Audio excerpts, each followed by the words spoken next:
Let's go, people! Buckle up, because Formula One is back, and the 2026 season just kicked off with one of the most dramatic, chaotic, and absolutely electric season openers we have seen in years. Melbourne, Albert Park. The sun is blazing, the crowd is going absolutely crazy, and within the first 9 laps, Formula One 2026 had already claimed its first victims, flipped the whole field upside down, and handed us a race that nobody, and I mean nobody, saw coming quite like this. So let's break it all down, because there is a lot to unpack here. First, before a single racing lap was even completed, the drama had already started. Oscar Piastri, the hometown hero, the Australian kid racing right in front of his own crowd in Melbourne, gone. Before the lights even went out, he damaged his McLaren MCL40 beyond repair during the formation laps. Not in qualifying, not in a racing incident. On the way to the grid, I cannot even imagine how that must have felt. The crowd went dead, silent, and just like that, one of the biggest storylines of the weekend was gone before it even got started. And it did not stop there. Nico Hülkenberg, out before the start,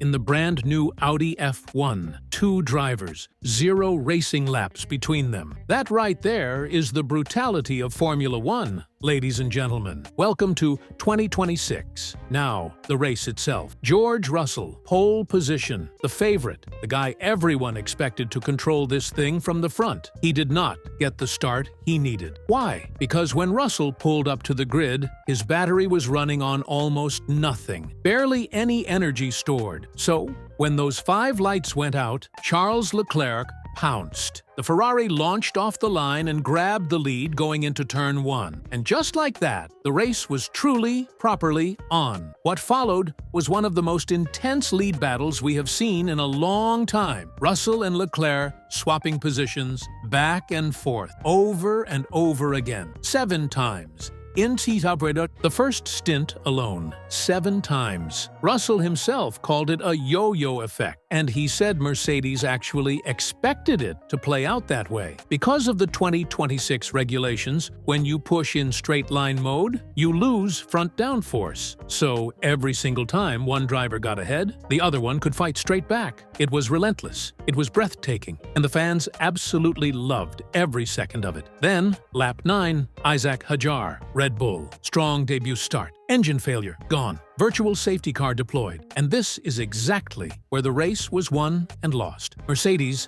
ice cold, clinical, absolutely ruthless, called George Russell and young rookie Kimi Antonelli into the pits at the same time. A double stack. Risky? No question, but it worked to absolute perfection. Fresh, hard tires. Track position. Done deal. Ferrari? They kept Leclerc and Hamilton out on track, betting on the long game, thinking they had a strategic angle. They did not. A second virtual safety car came out on lap 18. Valtteri Bottas stranded at the final corner in his Cadillac, and this time, the pit lane was completely closed for safety reasons. Ferrari's chance to pit on the cheap, gone. Just like that, it evaporated. When Leclerc finally pitted under green flag condition, he lost crucial seconds. Russell reclaimed the lead, and this time, he was not letting go. Now, if you are enjoying this breakdown, if this kind of deep dive F1 content is exactly what you come here for, hit that like button right now. It genuinely helps us bring you more of this, way more often. We are building something real here for every die-hard F1 fan out there. So show some love and let's keep it going, because this is where it gets even more interesting. Lewis Hamilton, 7th on the grid, 7th in the Ferrari. After a qualifying session where, honestly, the Scuderia did not show their real pace. But on race day, Hamilton was a completely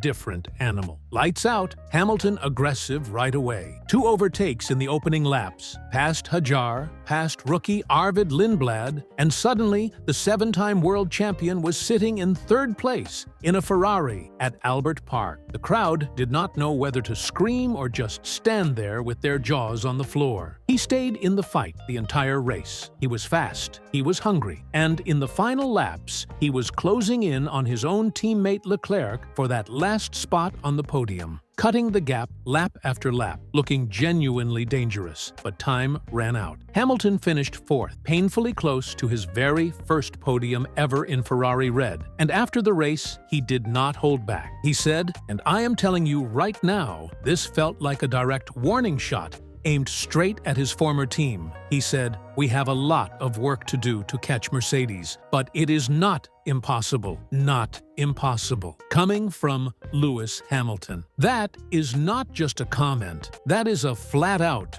statement of intent. Meanwhile, the Russell and Antonelli show up front was just flat-out dominant. Russell completed 46 laps on hard tires. 46 laps, managing the pace, controlling the gap, keeping everything locked in. Antonelli, just 19 years old, finishing second in his second Formula One season opener. Cool as a cucumber the whole way through. Mercedes, 1-2 finish in Australia for the first time since 2019. And the championship standings after round one, Mercedes on top. Russell leading the Drivers' Championship for the very first time in his entire Formula One career. There were other stories too. Fernando Alonso out on lap 15 with Aston Martin, their Honda-powered car giving up in the race after a rough preseason. And then, in one of the strangest moments of the whole weekend, Alonso somehow came back out on track 11 laps after retiring, just to collect data for his engineers, because that is Fernando Alonso. Even when he is out of the race, the guy is still working. Oliver Behrman, really impressive in 7th. Lindblad,